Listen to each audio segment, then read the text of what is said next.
Porsche's 911 GT3 is the ultimate road racer. Introduced in 1999, it picked up the baton from Porsche's iconic RS models as a car that was equally at home on circuit as it was on the highway. Largely devoid of creature comforts, the GT3's sole reason for being was to provide the most focused and involving driving experience imaginable. So when the specs for Porsche's latest 911 GT3 came out, the purists were up in arms. Electrically assisted power steering, no more manual gearbox, no more iconic Metzger engine, all-wheel steering. Isn't this meant to be a pure driving machine? So is the internet right? Has the GT3 gone soft, become nothing more than a Carrera with a big spoiler? Well...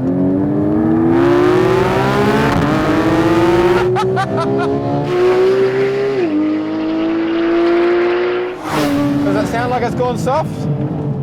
Let's get the bad stuff out of the way first. It's a bigger car than ever before, and with the PDK box and all-wheel steering, it weighs about 35 kilograms more than its predecessor. And despite the best efforts of Porsche's motorsport department, the new engine doesn't quite have the same character as the old Metzger unit. It's just lost a bit of that low-speed rattle that almost sounded like something was broken. But whatever small loss there's been in character is more than made up for in pure performance. The GT3's 3.8 litre flat six shares virtually nothing with that of the Carrera S. Official power is 350 kilowatts, but 375 is closer to the truth, and it revs all the way to 9,000 RPM. You could never use more than 7,000 and still go extremely quickly, but those last 2,000 RPM are just ballistic.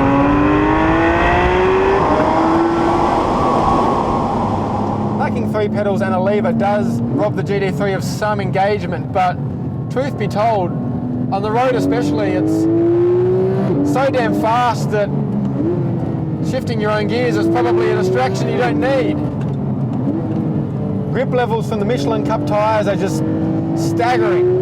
Time and time again you turn into a corner at what seems like a ridiculous speed, only to find out that you've barely scratched the surface of what this thing is actually capable of.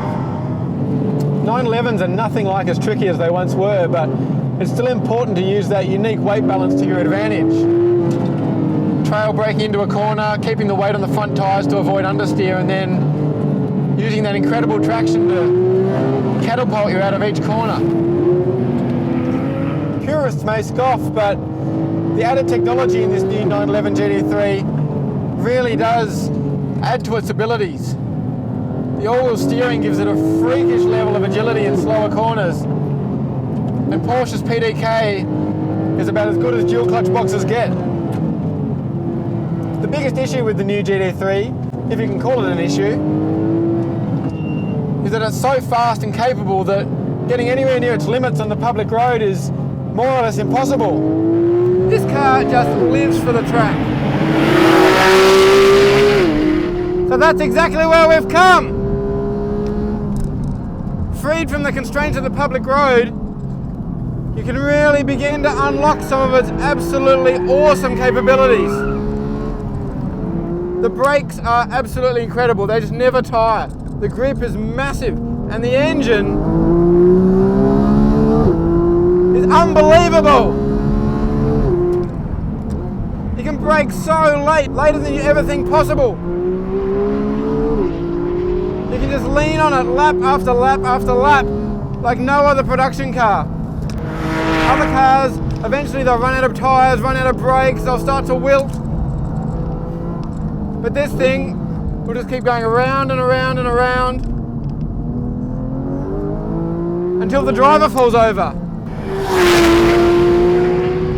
The amazing thing about the GT3 is its limits are so high that 99% of drivers, they're going to reach their limits before the cars.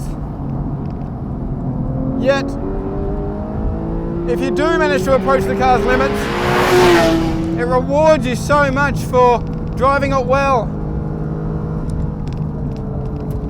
Take a deep breath, turn the electronics off,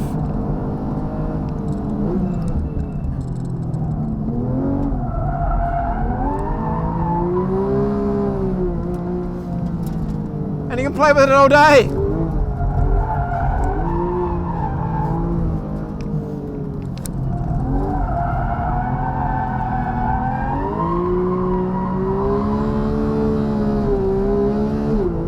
Woohoo! This car is amazing.